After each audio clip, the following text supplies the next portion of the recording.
Bro movie நல்லா இருக்கு. ஆனால் பட் ஒன் டைம் வாட்சபிள்லாம் சொல்ல வரேன் நான். என்ன விஷயம்னா இல்லை ஸ்கிரிப்ட் கொஞ்சம் வெயிட்டாக இல்லை. அதே மாதிரி சூர்யாவோட ஆக்டிங் மாசாக இருக்குது. ஆக்ஷன் சீன்ஸை செம்ம பண்ணியிருக்காங்க. படம் செமையாக இருக்குது ப்ரோ. தேட்டரில் வந்து கண்டிப்பாக யாருனாலும் வந்து பார்க்கலாம். படையல் போட்டார் ஆர்ஜே பாலாஜி. அதான் ட்ரெய்லர் எக்ஸ்பெக்ட் ஃபுல்லாக, அதாவது ட்ரெய்லரில் பார்க்கும்போது ஆர்ஜே பாலாஜி வந்து அந்தளவுக்கு வில்லன் கேரக்டர் பண்ண மாதிரி தெரியல. நம்ம யார் யோசிச்சோம் ஆர்ஜே பாலாஜி எப்படி பண்ணியிருப்பாரு அப்படிங்கிறத யோசித்தோம். ஆனால் இங்கே வந்து பார்த்தா ஆர்ஜே பாலாஜி பிச்சிட்டாப்ல நொறிக்குட்டாப்ல. அதான் ப்ரோ, கிளைமேக்ஸுக்கு முன்னாடி ஒரு லுக்கு வரும் அவருக்கு. அவர் மாதிரியே தெரியாது. அவர் ஒரிஜினல் அப்படியே இருக்கும் அவர் லுக்கு. அதை மட்டும் மிஸ் பண்ணிங்கன்னா அவ்வளோதான். அந்த லுக்கு முன்னாடி இன்னொரு லுக்கு வரும் ப்ரோ. அது அவரோட லுக்கு, அவர் நடிச்ச படத்தோட லுக்கு தான். அதில் இருந்து தான் ஒரு சேஞ்ச் வரும். இப்படி டக்குன்னு ஒரு இது பண்ணுவாங்க, அதில் தான் சேஞ்ச் வரும். அதை மிஸ் பண்ணிடாதீங்க. இன்டர்வெலுக்கு முன்னாடி ஒரு சீன் வரும் சாங்கோட, அந்த சீனையும் மிஸ் பண்ணிடாதீங்க. அதுவும் அதில் தான் அந்த god mode begins. Ghost Rider பார்த்த மாதிரியே இருக்கும் ப்ரோ. நிறைய இடத்துல யூஸ் ஃபுல்லாகவே சூர்யா தான் இருப்பாருன்னு சொல்ல முடியாது. ஃபர்ஸ்ட் ஆஃப் கொஞ்சம் வந்து அந்த மலையாள ஆக்டர்ஸை ரொம்ப இது பண்ணியிருப்பாங்க. ஸோ அவங்க தான் ஸ்டோரி. ஸோ பேஸ் அங்கே செட் ஆகி ஃபர்ஸ்ட் ஆஃபில் கொஞ்சம் பாதியில் தான் சூர்யாவே வருவார்.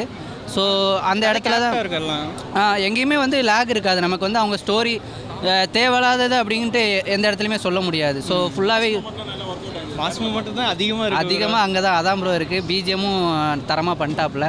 எதிர்பார்த்ததை விட மேலே தான் பண்ணியிருக்காங்க. எல்லா ஆடியன்ஸும் பார்த்துக்கலாம். பக்கத்தில் சின்ன குழந்தை உட்காந்து கத்திட்டு இருக்கு ப்ரோ. செமையாக இருந்துச்சு ப்ரோ. சூர்யா லுக்கு தான் மிரட்டி விட்டாப்புல. ஆர்ஜே பாலாஜியும் நம்ம ஆர்ஜே பாலாஜி இது வரைக்கும் வில்லனாக பார்த்ததில்ல. இந்த மாதிரி ஆக்ஷன் இதுலேயும் பார்த்தது கிடையாது. ஸோ அவர் பண்ணும்போது படம் இன்னும் கொஞ்சம் பூஸ்ட் ஆயிடுச்சு. ஸோ இனிமே கண்டிப்பாக இது ஓடிடும் படம். எங்கள் எக்ஸ்பெக்டேஷன் வந்து எந்த அளவுக்கு வச்சு வந்தோமோ. ஏன்னா படம் வந்து ரொம்ப தள்ளி போய் நிறைய சிக்கல்கள் வந்து ரொம்ப இதாச்சுப்பா. நேற்று ரிலீஸ் ஆக வேண்டிய படம் ஆனால் நேற்று ஆக முடியாமல் இன்றைக்கி ஆகிருக்கு. ஆனால் அது எல்லாத்துக்குமே இவ்வளோ வருஷம் வெயிட் பண்ணதுக்கு பயங்கர ட்ரீட்டாக இருக்குது ப்ரோ. எங்களுக்குலாம் ஒரு மாதிரி எமோஷனல் ஆகிட்டோம் நாங்கள்லாம் உள்ள தேட்டருக்குள்ளே. அந்தளவுக்கு இருந்துச்சு படம். ஆர்ஜே பாலாஜிலாம் பிரிச்சுட்டாரு டேரக்ஷன்லேயும் சரி. அப்புறம் ஆர்ஜே பாலாஜி வில்லனா எப்படி பண்ணுவாருங்க, எப்படி பண்ணுவாங்கன்னு கேட்டிங்களா? உள்ளே போய் பாருங்கள். ஆர்ஜே பாலாஜியும் வில்லனிசம் காட்டலான்னு காமிச்சிருக்காரு. உள்ள பயங்கரமாக பண்ணியிருக்காரு ப்ரோ எல்லாமே. ப்ரோ எப்படின்னு சொல்கிறதுன்னே தெரில ப்ரோ. எங்களுக்குலாம் அப்படியே உடம்பு சிலுத்துருச்சு அந்த கடைசி அரை மணி நேரம்லாம். நீங்கள் பாருங்கள், அப்போ தெரியும். எல்லாருமே பயங்கரமாக என்ஜாய் பண்ணலாம். ஜென்ரல் ஆடியன்ஸ் தாண்டி, ஜென்ரல் ஆடியன்ஸ் மட்டும் இல்லை, சூர்யா ஃபேன்ஸுக்கு பயங்கர ட்ரீட்டு. ஜென்ரல் ஆடியன்ஸுக்கு ஒரு ப்ராப்பர் விண்டேஜ் சூர்யா படம் பார்த்த மாதிரி இருக்கும். அது போக அதர் ஃபேண்டம்ஸுக்கு உள்ள பயங்கரமாக ட்ரீட்டு காத்துக்கிட்டு இருக்கு. நீங்கள் போய் பாருங்கள், தெரியும் ப்ரோ. சூப்பராக பண்ணியிருந்தாங்க ரெண்டு பேருமே. இதை எப்படின்னா ரெண்டு பேர்த்துக்கும் ரொமான்ஸ் அந்த மாதிரி இல்லை. ஆனால் ரெண்டு பேர்த்துக்குமே ஒரு ஃப்ரெண்ட்லி கேரக்டராக சூப்பராக இருந்துச்சு படம். ப்ரோ இது வந்துட்டு தமிழ் மக்களுக்கான படம் ப்ரோ. அவ்வளோதான் ப்ரோ. இல்லை ஆக்சுவலாக நான் வந்து சூர்யா சார் ஃபேன் தான். சூர்யா அண்ணாவோட ஃபேன், சார் கிடையாது, அண்ணா. என்னென்னா நம்ம ஒரு எக்ஸ்பெக்ட் பண்ணியிருப்போம். ஆர்ஜே பாலாஜி மூக்குத்தி அம்மன் எடுத்தார். இது எப்படி இருக்கும், அதுவும் ஒரு பெரிய ஹீரோ வச்சு நம்ம எடுக்கிறோமே, எப்படி இருக்கும்னு நினச்சி பார்த்தேன். அவரை வந்து பார்க்கும்போது தான் தெரியுது இது வந்து ஆர்ஜே பாலாஜி படம் கிடையாது. இது வந்து ஒரு பீக் லோகேஷ் கனகராஜ் அந்த மாதிரி விக்ரம், எனக்கும் அந்த மாதிரி எடுக்க தெரியும்டான்னு எடுத்து காமிச்சிருக்க படம் இது.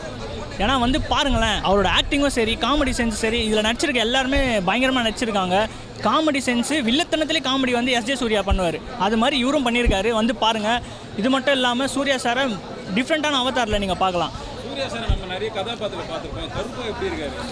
அதுதான் நீங்கள் ஒரு என்ன சொல்கிறது, அவரை நீங்கள் லாஸ்ட் அவதார் ஒன்று வரும்.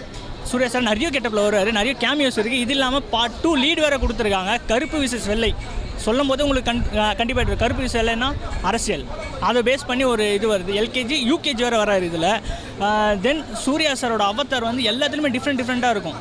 துரைசிங்கம் வராரு, திடீர்னு லியோ தாஸ் வராரு. நிறைய கேமியோ இருக்குது. நீங்கள் அன்எக்ஸ்பெக்டட் கேமியோ நிறைய வரும். நீங்கள் வந்து பாருங்கள், ஆர்ஜே பாலாஜியை வேற ஒரு பரிமாற்றத்தில் இருக்கார்.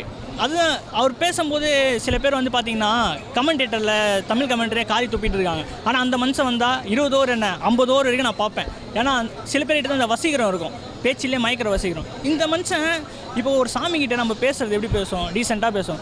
அவர் வேறு மாதிரி பேசுகிறது, அது வந்து நம்மளுக்கு சிரிப்பு வந்தது. நீங்கள் லாஜிக்கெல்லாம் பார்த்தீங்கன்னா வேலைக்கு ஆகாது. இந்த இண்டஸ்ட்ரி உள்ள, இந்த நாட்டு உள்ள சாமியே வந்து இண்டஸ்ட்ரி எப்படி மாற்றுது, சொசைட்டி மாற்றிச்சுன்னா எப்படி இருக்கும்ன்றது தான் இந்த படத்தோட மெயின் கான்செப்டே. கருப்பு ஒரு கொத்து வேப்பில் இதை பாருங்க, அது அண்ணன் ஆரம்பிச்சிட்டாரு. ஒரு கொத்து வேப்பிலையும் விபூதியும் எடுத்துகிட்டு போயிட்டு படத்தை உட்காந்து பாருங்கள். ஏன்னா இப்போ அண்ணன் மாதிரி ஆட்கள்லாம் வந்து சாமி வந்து இறங்கி பிரதர் 2.5 மணி நேரம் ஒரு கருப்புசாமி கோவில்லையும் கொஞ்ச நேரம் கோர்ட்லேயும் உட்காந்துருக்க மாதிரி தான் இருக்குது. ஆடியன்ஸுக்கு அந்த ஃபீலை கொடுத்துட்டாரு ஆர்ஜே பாலாஜி. அது அப்படி தான் இருக்குது. எத்தனை பேர் சாமி ஆட போகிறாங்கன்னு தெரியல, அப்படி இருக்குது படம். நெருப்பாக இருக்குது, கருப்பு நெருப்பாக இருக்குது. ஆனால் சூர்யா மாஸ் பண்ணிட்டாரு தலைவா. லாஸ்ட்டில் சிங்கம் படத்தில் வர மாதிரி மீசை கண்ணாடி போலீஸ் யூனிஃபார்ம்லாம் வராரு. அது ஏஐயா ஒரிஜினல், கிட்டத்தட்ட ஒரிஜினல் மாதிரி தான் இருக்குது. ஒரிஜினல் தான் அது. அந்தளவுக்கு சூர்யா சார் ஃபேன்ஸுக்கு ட்ரீட்டு. ஜெய் பீமு, ஜனகணமன சாங்கு ரெஃபரன்ஸ்லாம் இருக்குது. ஆனால் நான் வந்து ஒரு காமன் ஆடியன்ஸாக என்ன கேட்டிங்கன்னா நான் 1 டைம் பார்ப்பேன். எனக்கு ஒரு சாட்டிஸ்ஃபேக்ஷன், அவ்வளோதான். கொடுத்த 150 ரூபாய்க்கு ஒர்த், அவ்வளோதான்.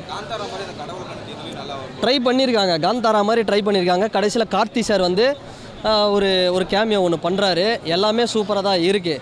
இந்த லுல்லு சபா மாறன் ஒரு நடிகர் இருக்கார்ல, அவரை வச்சு ஒன்று பண்ணியிருக்கிறாங்க. காமெடிலாம் நல்லா ஒர்க் அவுட் ஆகிருக்கு. இப்போ நான் என்ன வேண்டுகோள் வைக்கிறேன்னா, இனிமேல் வந்து இப்போ ஆர்டிஸ்ட் வராங்கன்னா, இப்போ புதுசாக ஒருத்தங்க, இப்போ இந்த படத்துலேயே வந்து ஒரு பொண்ணு வருது ஓப்பனிங்லேருந்து. அந்த பொண்ணோட இன்ஸ்டாகிராம் ஐடியெல்லாம் வந்து போட்டிருந்தா எங்களுக்கு எவ்வளோ ஈஸியாக இருக்கும். அது உண்மையாக நல்லா நடிச்சிருக்கு, நல்லா க்யூட்டாக நடிச்சிருக்காங்க. அவங்க மலையாளம் ஹீரோயின், அவங்க செம்ம உண்மையாக சூப்பராக. ஆனால் பேஷண்ட்டுன்றாங்க, ஏதோ பேஷண்ட்டுன்றாங்க, ஃப்ரெஷ்ஷாக இருக்கிறாங்க. அது அவங்க நல்லா நடிச்சிருக்காங்க, ரொம்ப நல்லா இருக்குது. ஆர்ஜே பாலாஜி வந்து ஏன்டா இவரெல்லாம் வில்லனாக போட்டாங்கன்னு யோசித்தேன். ஆனால் இன்றைக்கி வில்லனுங்கெல்லாம் இப்படி தான் பார்க்க அப்படியே அப்பாவி மாதிரி இருக்கானுங்க. நம்ம கூட இருந்தே கழுத்து எடுத்துகிட்டு போயிடுறானுங்க. அந்த மாதிரி தான் ஒரு ரோலு ஆர்ஜே பாலாஜி. கமெண்ட்ரிலாம் பண்ணுறாரு நடுவில், அதெல்லாம் ஜாலியாக இருந்தது பார்க்க. சூர்யா சார் நீங்கள் பாருங்கள், ரோலெக்ஸ் மாதிரி ஒரு ஃபைட்டு, ரோலெக்ஸ் மாதிரி ஒரு சம்பவம் ஃபஸ்ட் ஆஃப் இன்டர்வல்ல. அதுதான் சூர்யா ஃபேன்ஸுக்கு இந்த படம் ட்ரீட் பிரதர். நீங்கள் ஜென்ரலாக நான் ஏகே ஃபேனுன்றதுனால எனக்கு வந்து ஓகே தான், அவ்வளோதான். ஃபேமிலி தான், கிட்ஸு ஃபேமிலி தான் இந்த படத்துக்கு டார்கெட்டட் ஆடியன்ஸு. அவங்க தான் மெயின், அவங்களுக்காக தான் இந்த படம் போய் சேரும். சம்மர் லீவுன்றதுனால வந்துடுவாங்க இந்த குழந்தைங்க, ஃபேமிலி ஆடியன்ஸ்லாம் வந்துடுவாங்க.